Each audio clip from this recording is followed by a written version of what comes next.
Omaly no tanterahana teny amin'ny foibe toeran'ny BOA tetsy Antaninarenina ny fizarana loka ho an'ireo nitsikiny vita natao anatin'ny fisarehana izay nikarakarainy ity banky ity nandritra ny hetsika Salon International de l'Habitat farany teo. Ankafaliana moa no nandraisana ny loka ho an'ireo mendrika tao anatin'izay fifananana izay.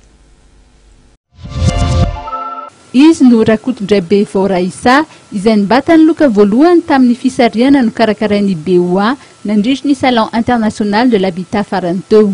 Zahay mampanjifa ny BOA dia loka azoko nanao visite teo amin'ny stand BOA sasay tamin'ny Salon de l'Habitat hoe olona nitany zareo ngatsy hanao tirage de indao hanao tirage dia volisy ny antso hoe nahazo fetako ny BOA zany voalohany indrindra izy manantona ny client satria be dia be ny agence dia facile zareo mahita hoe facile koa zany ny procédure rehetra dia mora koa ny anazy ny frais any compte sy ny frais any rehetrarehetra.